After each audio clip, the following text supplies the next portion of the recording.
checking in. I have to weld some of this regular steel to this galvanized beam. This is galvanized.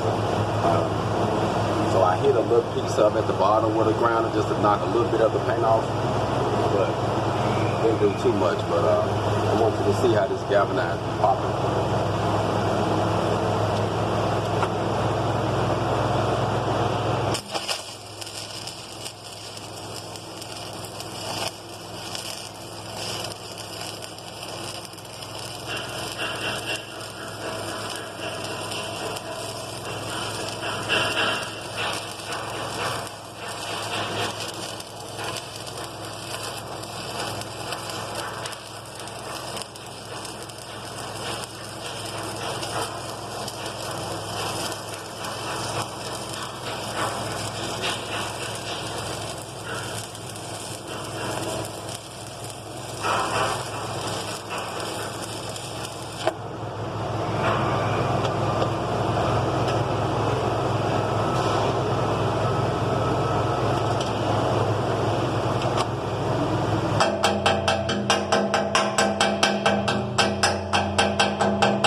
Hold on.